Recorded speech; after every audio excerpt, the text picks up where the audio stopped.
Mes amis, savez-vous où se trouve la demeure de Satan?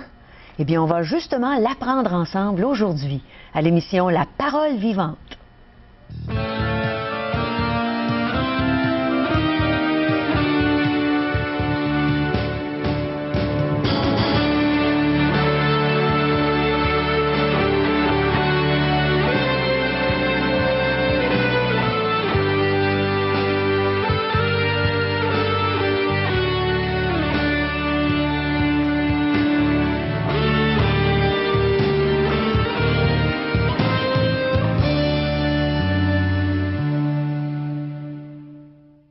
Bonjour chers téléspectateurs et merci.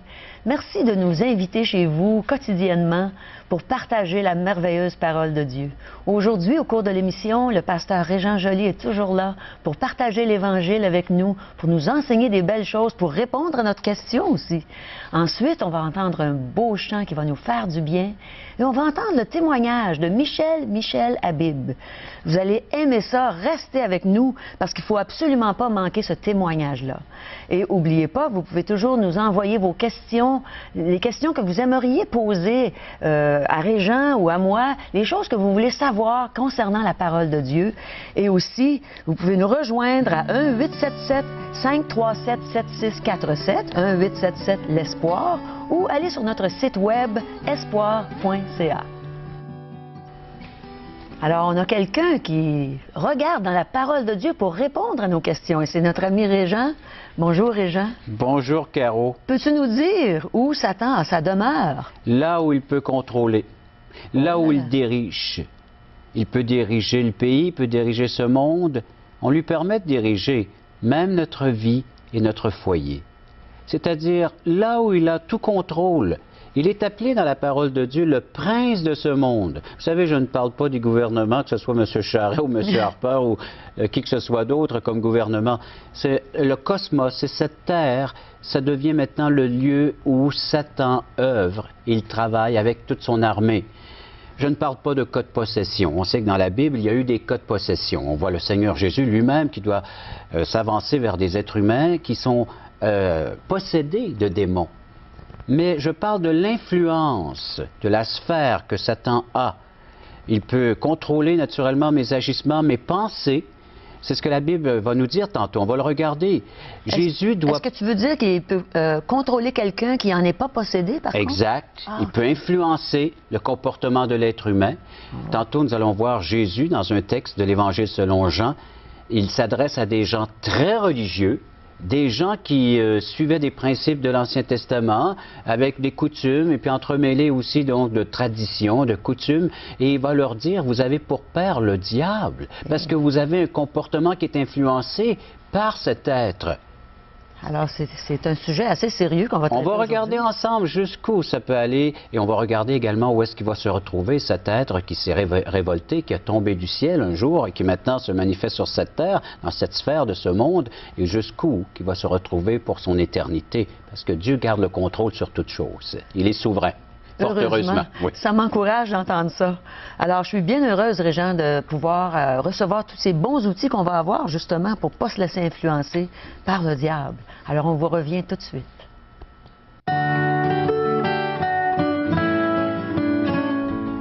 Chers amis, faisons de plus ample connaissance avec notre invité, Michel, en quelques minutes. Courte histoire, mais raconte-nous-la. Comment tu es venu à la connaissance de ce cher et bien-aimé Sauveur Jésus?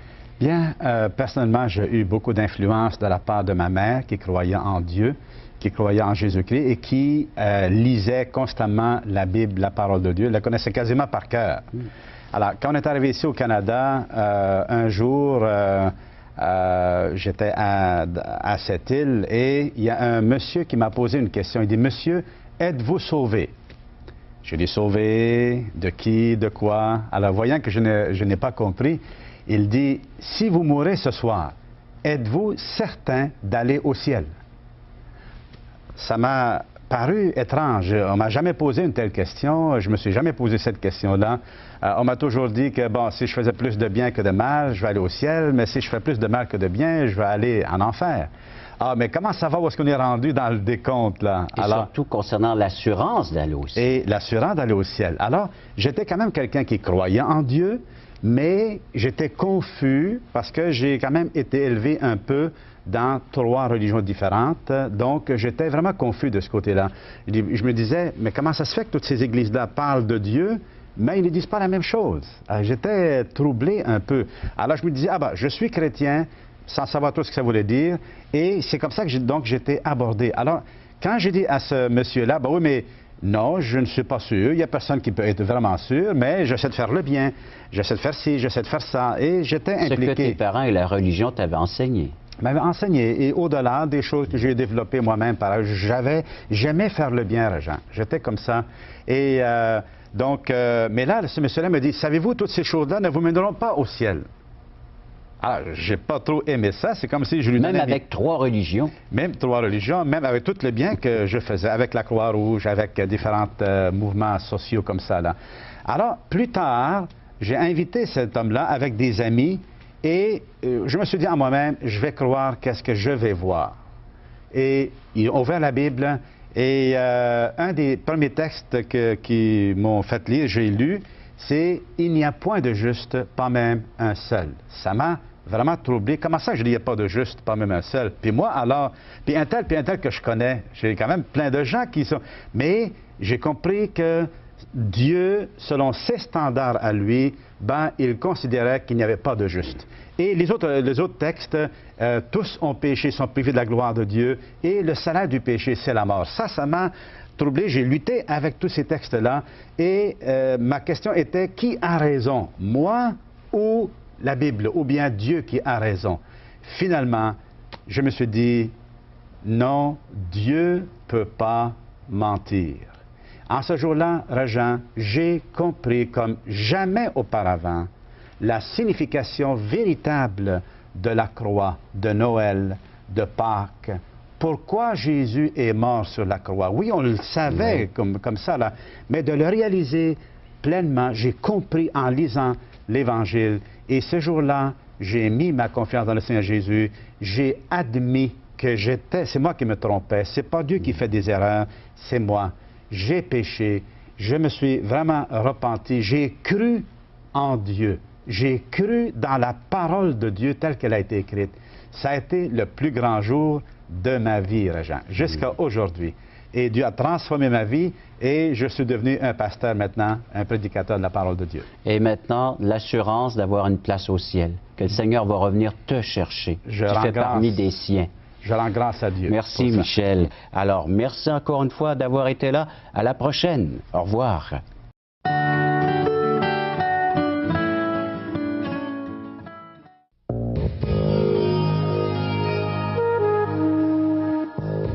Mes amis, selon ce qu'on a entendu au début de l'émission, on peut voir qu'il faut connaître cet adversaire, le diable. Il faut le connaître pour savoir ce qu'il faut faire pour ne pas se laisser influencer par lui. Alors, je pense que tu vas nous donner le reste, Régent, pour qu'on soit bien armés. Avec plaisir, Caro, on va regarder ensemble des textes de la Bible, des Saintes Écritures, juste avant de venir faire les enregistrements de ces émissions concernant le diable et ses ruses à l'égard de l'humanité, à l'égard de chacun d'entre nous. Mon épouse me partageait un texte qu'elle lisait à la maison et je vais vous le lire aujourd'hui. C'est dans l'Épître de Jude, donc juste avant l'Apocalypse, où nous lisons au verset 6, il n'y a qu'un chapitre Jude, alors verset 6, « Alors réservé pour le jugement du grand jour, enchaînés éternellement par les ténèbres, les anges qui n'ont pas gardé leur dignité, mais qui ont abandonné leur propre demeure. » Dieu dit que ces anges seront jugés. Ils sont enchaînés, certains d'entre eux sont même déjà emprisonnés, mais ils ont perdu, abandonné leur propre ou leur première demeure. Ces êtres qui étaient des anges, ces êtres angéliques, demeuraient auprès de Dieu. Ils servaient Dieu. Et par leur révolte, leur rébellion, donc ils ont suivi Lucifer, l'astre brillant qui est devenu le diable, Satan, en entraînant avec sa rébellion plus d'un tiers de ses anges, ils sont déchus. Et maintenant, ils n'ont plus de demeure. Ils errent ici et là, et ils sont en train de vivre sur cette terre, dans ce cosmos, dans cette atmosphère, dans cette sphère du monde, pour influencer les habitants de la terre. C'est ce que nous voyons, entre autres, dans le Nouveau Testament. Comme ça, ils peuvent nous influencer, même sans qu'on le sache. Sans qu'on le sache. Pourquoi? Parce que depuis le Jardin d'Éden, Satan, sous forme de serpent, connaît l'histoire, a entraîné l'humanité avec lui dans cette déchéance. Alors l'être humain est dans une situation de perdition à l'égard de Dieu, séparé d'avec Dieu. Et voilà pourquoi Satan a le beau jeu, puis la liberté de nous influencer, de nous entraîner avec lui dans ses plans et dans ses ruses, dans ses manigances. On lui appartient dans un sens. On va voir ça. Regardez Matthieu 4, c'est la tentation de Jésus face à Satan. Nous lisons, Jésus fut emmené par l'Esprit dans le désert pour être tenté par le diable, ça c'est le premier verset. Après avoir jeûné 40 jours et 40 nuits, il eut faim. Le tentateur s'étant approché et dit, « Si tu es le Fils de Dieu, ordonne que ces pierres deviennent des pains. » Et un peu plus loin, les versets 8 et 9, le diable le transporta sur une montagne très élevée, lui montra tous les royaumes du monde et leur gloire, et il lui dit, alors le diable parle à Jésus, puis il lui dit, « Je te donnerai toutes ces choses si tu te prosternes et m'adores. » Oh là là. Est-ce que c'est ça qu'il fait avec nous, dans un Oui. sens? Qu'est-ce qu'il est en train de faire ici, le diable? Il est en train de s'approprier cette adoration qui est pour Dieu lui-même, qui est pour notre Créateur. Alors c'est ça, usurpateur. Il a volé, il a pris ce qui appartenait à Dieu pour se l'approprier. Il veut prendre l'adoration, imaginez, il veut prendre les mots qui devraient exprimer nos cœurs à l'égard de Dieu, puis lui exprimer notre gratitude, nos remerciements, puis il veut s'approprier tout cela, Satan. Alors il s'approprie de ce monde, puis il dit à Jésus, « Moi je te l'offre ce monde, mais à une condition, que tu viennes te prosterner, puis que tu m'adores moi. » Satan qui fait ça, là. Et c'est la même chose pour chacun d'entre nous. Dans Jean chapitre 8, Jésus qui doit parler avec les chefs religieux de son temps et leur dit, verset 43, « Pourquoi ne comprenez-vous pas mon langage? » Alors donc, il y a une interrogation à l'égard de l'enseignement de Jésus. Ils ne saisissent pas la venue de Jésus, pourquoi il est venu, puis qu'est-ce qu'il est en train d'enseigner. Pourquoi ne comprenez-vous pas mon langage? Parce que vous ne pouvez écouter ma parole. Leur cœur n'est point ouvert, leur cœur est fermé. Leur cœur, dans d'autres langages, il est ténébreux. Il est fermé à la lumière, parce que Jésus-Christ étant la lumière qui apporte l'enseignement du véritable Dieu. Et le verset 44, il va leur dire pourquoi. Vous avez pour père le diable, et vous voulez accomplir les désirs de votre père. Il a été meurtrier dès le commencement. Il ne se tient pas dans la vérité, parce qu'il n'y a point de vérité en lui. Lorsqu'il profère le mensonge, il parle de son propre fond, car il est menteur et père du mensonge. Et moi, parce que je dis la vérité, vous ne croyez pas. Qui de vous me convaincra de pécher? Si je dis la vérité, pourquoi ne me croyez-vous pas? Là, il vient de décrire un comportement chez les individus, chez des êtres humains, chez des chefs religieux, puis il dit, vous avez le comportement tel que votre père spirituel, votre père, et c'est Satan qui est décrit ici par le mensonge, la séduction, par la haine et le vouloir, le désir d'éliminer Dieu dans notre vie, de repousser la personne de Christ. Il peut nous influencer à nous aujourd'hui de faire la même chose, j'imagine. Mais regardons, qui contrôle aujourd'hui cette sphère de ce monde? Ouais. Vous savez, il y a d'autres textes dans Jean 14, ceux qui prennent en note les textes bibliques. Jean 14, 30, Jésus dit qu'il est le prince de ce monde. Il gère cette sphère, ce monde, donc les êtres humains sont influencés par Satan. Pourquoi est-ce qu'on dénigre Dieu? Pourquoi est-ce qu'on le ridiculise? Pourquoi est-ce qu'on le blasphème? Pourquoi est-ce qu'on le renie, on le rejette par notre comportement? Est-ce que c'est parce qu'on se laisse influencer par Satan? Parce qu'on se laisse influencer par Satan. Ah, c'est ça. C'est lui qui nous pousse de la sorte. Et on n'a aucun pouvoir, on n'a aucune puissance pour dire à Satan non. Je veux aimer Dieu, je veux l'adorer, mais tel qu'il nous est dévoilé, révélé dans les Saintes Écritures, pas sous une autre forme, parce que Satan, lui, veut bien nous laisser, si on adore Dieu dans une autre forme, un autre aspect, que par la seule façon qui nous est révélée dans les Saintes Écritures, en esprit, en vérité, nous dit l'apôtre Jean, encore dans Jean chapitre 4. Alors son quartier général à Satan, là, c'est cette atmosphère dans cet espace terrestre, le royaume de ténèbres, là où règne l'ignorance de Dieu. Pourquoi est-ce que votre cœur n'est pas disposé à recevoir cet enseignement aujourd'hui? Pourquoi vous n'avez pas un intérêt à lire la Bible qui est chez vous? Pourquoi est-ce que vous ne prenez pas un temps dans la prière, vous adresser à votre Créateur, dire « J'ai besoin de toi aujourd'hui ». Pourquoi est-ce que ce n'est pas cela qui sort naturellement de nous, nous qui sommes des créations, des créatures de Dieu?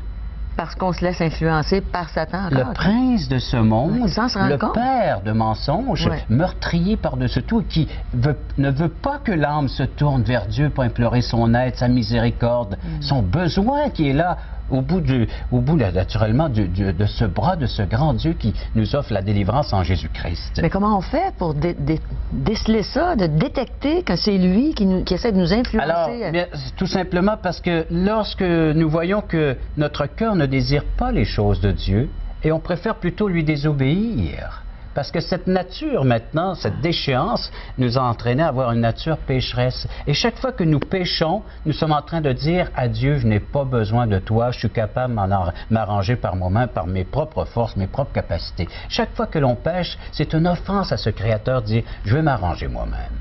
Je suis capable. Et c'est ça, Satan. Ce qu'il a fait aussi, il s'est détourné de Dieu pour essayer lui-même d'avoir naturellement ce que Dieu devrait recevoir, cette adoration et cette place qui lui revient dans nos vies, dans nos cœurs. Alors Satan veut qu'on fasse comme il a fait lui-même avec Dieu. Mais on a une bonne nouvelle. Bon, tant mieux. Alors la bonne nouvelle, dans Jean 11, vous êtes dans l'évangile de Jean, Jean 11, et les versets 31 et 32, c'est Jésus encore qui parle. Alors Jean 11, où nous lisons, un peu plus loin, je cherche, oui, ok. Où que Jésus a dit que maintenant le prince de ce monde est déjà perdu. Ce prince est déjà jugé. Pourquoi? Parce que Jésus-Christ, en allant à la croix, a vaincu Satan.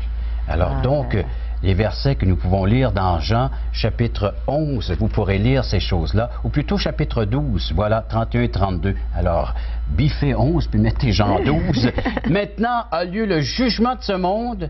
Maintenant, le prince de ce monde sera jeté dehors, et moi, quand j'aurai été élevé de la terre, j'attirerai tous les hommes vers moi. Le Seigneur Jésus est en train d'expliquer ici à ses disciples et à ces gens-là qui étaient dans ce temps-là à l'écoute de ce message, c'est le message que nous devons retenir.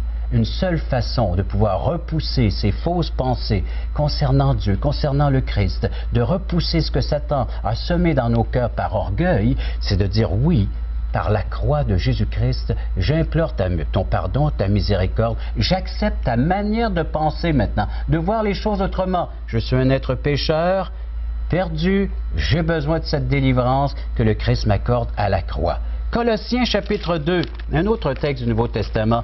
Colossiens, une très belle lettre de l'apôtre Paul dans Colossiens 2, verset 1. Alors, tu dis que la victoire remportée par Jésus à la croix, on peut se l'approprier à nous aujourd'hui? On peut maintenant devenir la nôtre.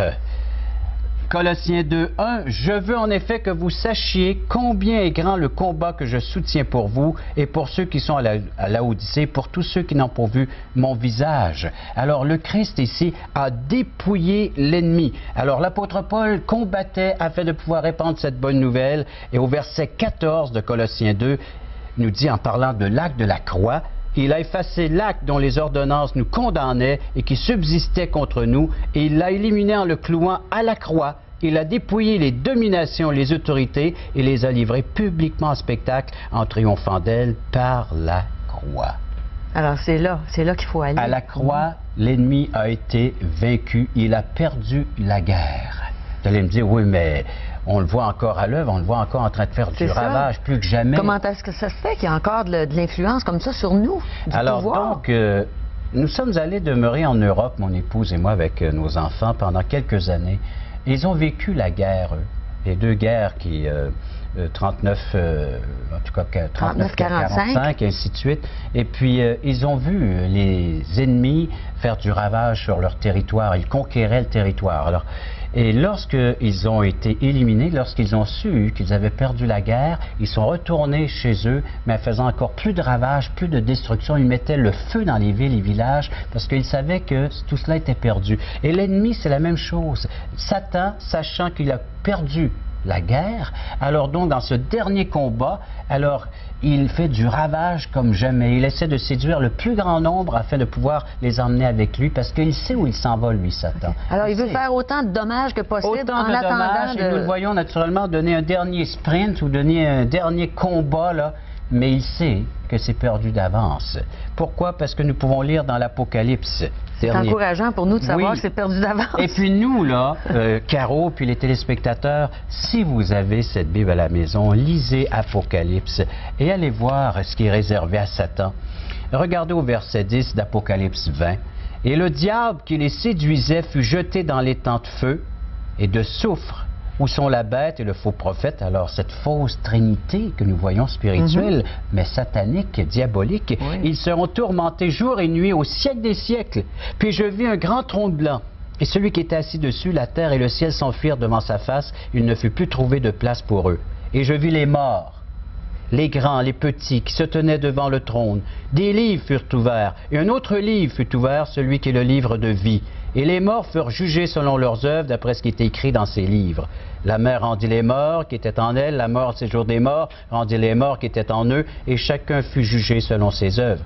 Puis la mort et le séjour des morts furent jetés dans l'étang de feu. C'est la seconde mort, l'étang de feu. Quiconque ne fut pas trouvé écrit dans le livre de vie fut jeté dans l'étang de feu. Alors, à cet endroit-là, il y a des gens qui vont aller là avec Satan? Cet endroit de souffrance, de perdition éternelle, de séparation pour toujours d'avec Dieu, qui est réservé à Satan, au diable et à tous ces anges déchus, eh bien, tous les êtres humains qui ne se tourneront pas vers Christ, afin que leur nom soit écrit dans le livre de vie, parce qu'il y a une seule façon d'écrire notre livre de vie, notre nom, c'est par le sang précieux de Christ. C'est de reconnaître que Christ a été notre substitut, que c'est lui qui a pris ce que je méritais maintenant en étant entraîné par Satan. L'être humain a dit oui à Satan dans sa révolte, dans sa rébellion, et pour revenir dans ma position avec Christ, dans ma position avec Dieu, c'est de mettre mon identification avec ce que Jésus a fait à la croix, de m'identifier avec lui. Voilà ce que je méritais, ce sort atroce, c'est Christ qui l'a subi à ma place à la croix. Le salaire du péché, c'est la mort. Christ est mort pour moi. Et par le fait même, mon nom est inscrit dans le livre de vie, et je n'aurais plus à passer par cette dernière mort, la seconde mort, l'étang de feu, cette séparation pour toujours avec Dieu. Et on peut le faire maintenant, ce choix, cette décision-là, et d'avoir la clé de la victoire en Christ crucifié pour nos péchés, ressuscité pour notre justification et glorifié pour nous préparer une place dans le ciel de gloire. Ah, que c'est merveilleux. Ça finit tellement bien, une histoire qui semblait s'en aller pour être si atroce à cause de Satan. Et voilà, mais il faut lire, puis il faut connaître ce livre. Oui.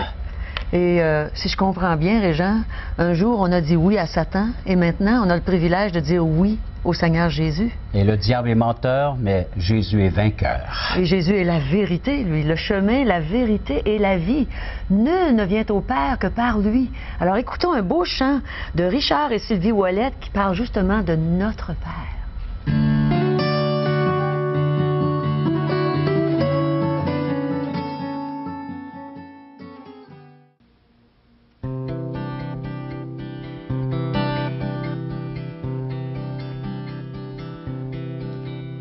Notre Père, je voudrais te bénir, te donner ma vie, mon temps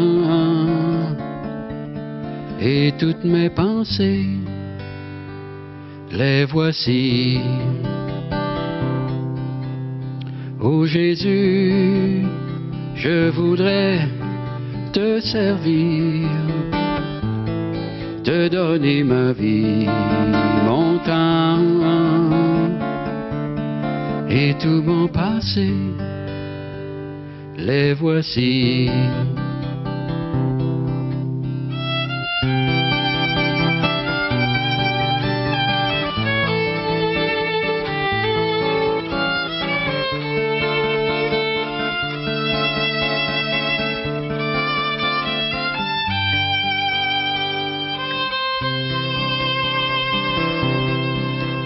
Saint-Esprit, je voudrais t'obéir, te donner ma vie, mon temps et tous mes désirs,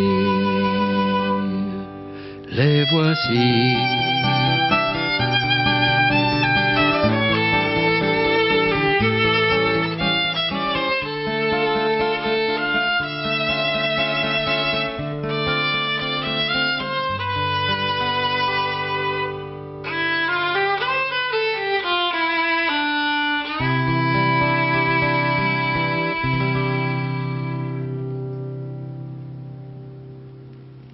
Parole vivante vous invite à participer à l'un des nombreux merveilleux déjeuners de l'espoir. Ces déjeuners ont lieu dans plusieurs restaurants réputés de la région et vous sont offerts gratuitement. Venez entendre le témoignage d'une vie transformée par la puissance de Dieu. Pour connaître les détails concernant l'endroit, la date et l'heure pour votre région, composez le 1-877-537-7647 ou notre site web www.espoir.ca.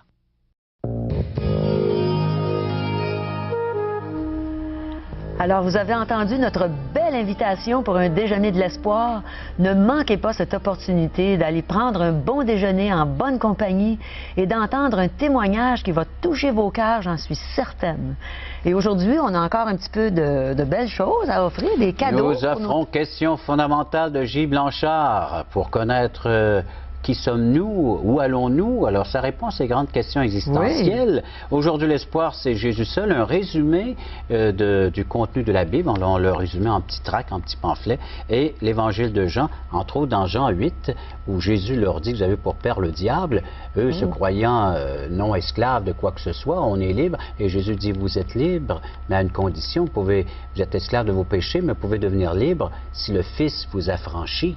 Alors, demandez que le Seigneur accomplisse parfaitement son œuvre, et c'est ce que je fais avec chacun d'entre vous, chers téléspectateurs. Je vous encourage que si vous voulez délier les liens de Satan qui a une emprise sur vous, c'est par Jésus-Christ. Il est vivant, puis il peut intercéder pour vous aujourd'hui. Il peut agir. Alors, Jésus, c'est notre seul espoir. Le libérateur, le sauveur. On est vainqueur en Jésus-Christ. C'est extraordinaire de savoir que la victoire a déjà été remportée à la croix. Alors, tout ce qu'on a à faire, c'est de recevoir Jésus comme notre Sauveur, notre Seigneur. À bientôt. Bye bye.